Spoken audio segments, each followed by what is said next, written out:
une très belle histoire que j'ai entendue en l'honneur de Gimel Tammuz. Un jour, un juif qui est de passage à New York, il rentre en Yechidout en entretien privé chez le rabbi. Et là-bas, il dit ce qu'il dit, il demande ce qu'il demande, et le rabbi répond ce qu'il répond. À la fin de l'entretien, le rabbi lui demande: est-ce que vous seriez d'accord de me rendre service? Ah, évidemment. Qui est-ce qui ne serait pas d'accord de rendre service au rabbi?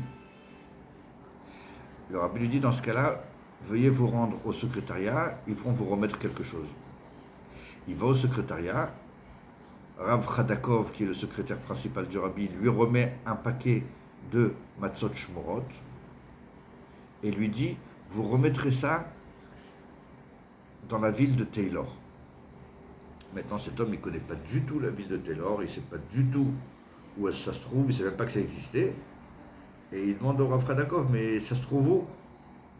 Je ne connais pas. Est-ce qu'on y va en bateau, en voiture, en avion? J'ai aucune idée. Rav Khadakov lui dit: bon, c'est pas grave, si vous voulez pas le faire, il n'y a pas de souci, il n'y a pas d'obligation, rendez-moi le paquet. Et là, il dit: non, non, non, non, non, non, c'est pas grave, laissez-moi, je vais me débrouiller, je vais m'arranger, donnez-moi le paquet.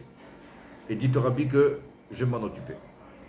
Maintenant, il sort de là, il ne sait pas du tout par où commencer. Il appelle l'agence de voyage qui a l'habitude de prendre ses billets d'avion. Il demande: est-ce que vous connaissez l'endroit qui s'appelle Taylor? Est-ce que vous savez comment on y va? Aucune idée. Il demande à des amis, il demande à de la famille, il demande à tout celui qu'il rencontre: est-ce que vous connaissez? Personne ne connaît cet endroit.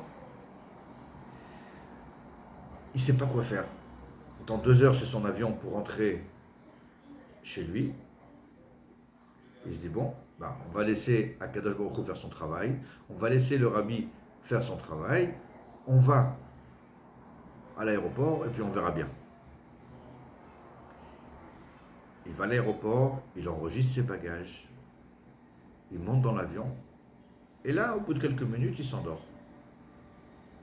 Tout se passe très bien, et au bout de quelques instants, il est réveillé par le bruit du microphone que le capitaine de l'avion, il annonce qu'on a un problème technique et qu'on va devoir s'arrêter quelques instants, faire une escale dans la ville de Taylor. Et là, il est comme un fou, il dit: c'est pas possible, j'ai mal entendu, j'étais en train de dormir, j'ai dû rêver. Il appelle une des hôtesses, il lui demande: excusez-moi, dans quel endroit on va arriver là? Et elle lui dit: la ville de Taylor. Il ne sait pas quoi faire, vraiment, il remercie Akadosh Baruch Hu.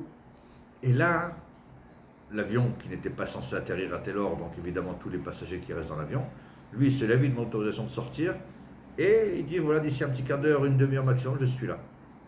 Il sort, il ne sait pas où il va, il ne sait pas qu'est-ce qu'il doit faire avec ce paquet, il ne sait pas à qui il doit le remettre.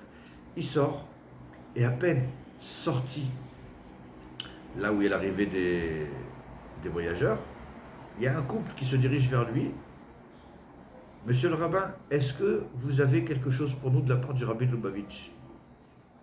Et là, qu'est-ce qu'il va répondre? Oui, bien sûr. Et il leur donne le paquet, ils prennent le paquet, ils le remercient, ils se retournent et ils s'en vont. Et lui, il comprend rien. Il retourne à sa place dans l'avion. Et là, il se dit: vraiment, vraiment, si j'avais cherché avec ma tête, jamais j'aurais pu réussir de cette façon. Quand on veut prendre une shlichut du rabbi, la seule chose qu'on doit faire, la seule chose que le rabbi attend de nous, c'est de dire: oui, rabbi, je suis prêt à la shlichut. Après, laisse faire, tout va se faire tout seul.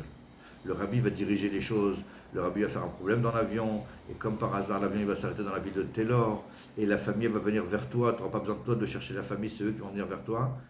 La seule chose qu'on a à faire, c'est de dire au rabbi: rabbi, je suis présent.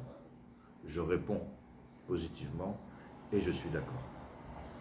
Les chaim, qu'on soit toujours d'accord pour faire ce que le rabbi nous demande.